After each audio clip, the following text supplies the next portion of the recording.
Hello my fiery friends, the Infernoman here with our latest gameplay and deck tech video to show you. In this series, we highlight a random deck on MTG Arena, and it can range from a spicy homebrew to a tier 1 meta deck that is hot on ranked. And if you do enjoy these videos that we make, all I ask for you is to give a like on this video and subscribe to the channel, as I would greatly appreciate your support.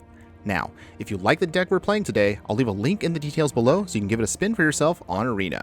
Keep in mind that these videos will be pure gameplay, no commentary style, so you can enjoy the game. But if you do want to hear my deck tech analysis and thoughts, I'll leave that at the end of the gameplay.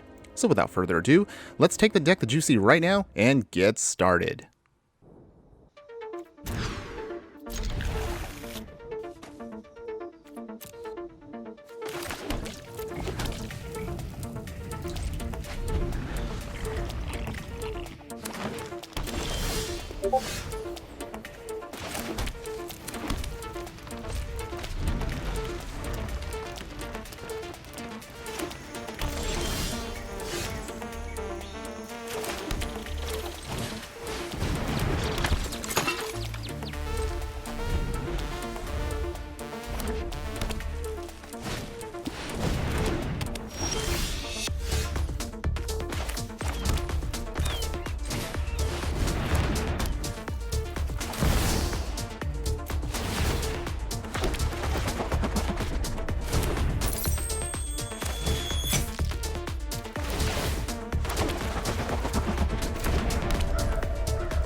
And there you have it, everybody. That is the Oracle's Song. I'm going to be honest with you, I'm not a person that usually does these kinds of combo-y decks, but this one was different enough where I thought, you know what, let's give it a try.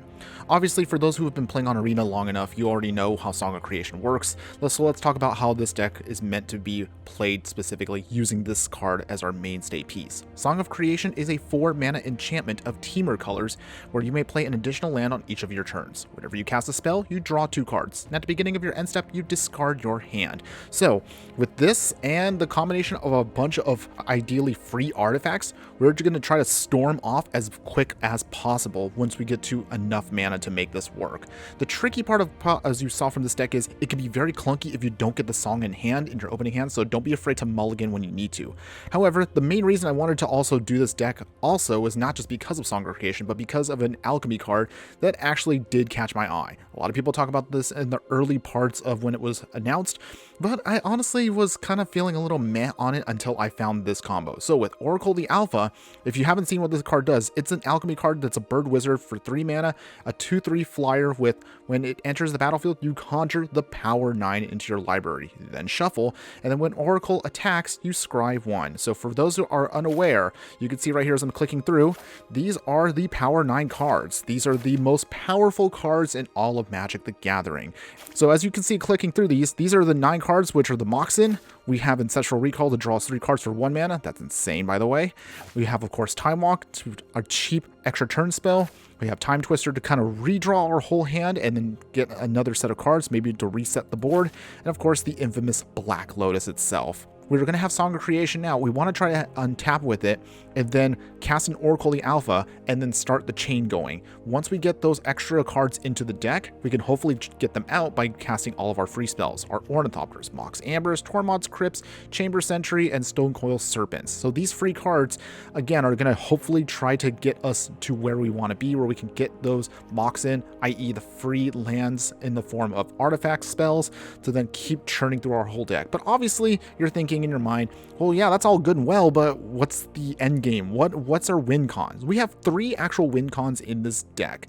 So our first win con that I want to use is Sai Master Thopterus. So you saw from the earlier footage, plan A to the deck is we can cast Sai by turn 3 just before we go off with Song of Creation, and as we keep casting off all of our free artifact spells, Sai Master Thopterus will create a Thopter token, and then if we have to, we can sacrifice 2 artifacts to draw a card for 2 mana. But mostly with this card, what we want to ideally do is, as we keep casting all those free cards, we'll then have an army of Thopters that we can smash our opponent with to get the victory. But you kind of saw they have summoning sickness, obviously, so we won't be able to hit them right on the spot unless we cast another card. So you saw from the footage earlier, First Day of Class is actually a pretty hilariously cool combo with this. So as you want to do it, cast the First Day of Class first. We don't have any, of course, lesson cards, so you're going to have to discard a card, so just be mindful of that as you draw that card. However, once we cast First Day of Class and we have Sai out with Song of Creation, we can then just start casting off all of our free artifacts. The game plan for that is a little clunky, and it does take quite a few pieces to work, but if it works out in perfect world, we will have Sai Master Thopterus out after we cast our First Day of Class. We'll then Song of Creation to keep churning through our deck, so then we keep playing all these free artifacts. They mostly won't do much, except just keep creating for us now 2/2 flying Thopters with haste, so we can smash our opponent and get to victory. However, if that game plan doesn't work out for whatever reason, plan B to the deck is Grape Shot. So Grape Shot is a powerful storm card that, as you see on it, whenever we cast a spell, we can basically copy it for each time that we cast a spell before Grape Shot. So as you kind of can figure out, as we keep casting off our free artifacts, it will up our storm count to a point where we can then cast it and burn out our opponent. So with this plan, if say Sai gets destroyed, we can then rely on the Grape Shot plan. You'll notice that we only have 2 copies of Sai and only a single copy of Grape Shot. The reason why we wanted to spread out the diversity of our game plan is just because in case our opponent counters our spells, destroys them, or finds a way of getting rid of them out of our library, so we always have a backup plan. But even if these 2 plans still don't work, our final plan C to the deck, is just to mill ourselves out as we keep drawing all of our cards. So with Song of Creation, if we just keep churning through our deck with all of our free artifacts, we'll just mill out our entire deck. So we'll hopefully have just enough mana where we can use from the power 9 Moxen to then cast Jace, Wielder of Mysteries. By being able to cast this, as you can see, its static ability is if you would draw a card while your library has no cards, you win the game. This honestly was an easier game plan when we had Thassa's Oracle, but because it got banned in Historic, this is the backup plan. It actually does work pretty well when it goes off, but keep in mind that Jace does cost 4 mana, and it's a little tricky because it's triple blue. So this is why it's plan C to the deck in case of anything else falls apart. But that's otherwise the deck for you in a nutshell. We have a couple of small little support cards to kind of churn through things. So you saw Prismari Command to help just get a little bit extra card draw in case we're starting to fizzle out. You have also Faithless Looting for the same reason. Cheap, helps us keep drawing cards. Hopefully with a Song Creation out, it will prevent us from fizzling. And if we absolutely have to in a pinch, we can also use an Offer You Can't Refuse to counter one of our own spells. So as the triggers are on the stack, make sure again you go full control for this. But then as you can then say cast off one of your free spells like a Tormod's Crypt, cast your Offer You Can't Refuse to counter it, which will still trigger off Song of Creation to keep drawing cards and give us a little extra insurance with some artifact tokens in case we just need to cast a couple other things with actual mana.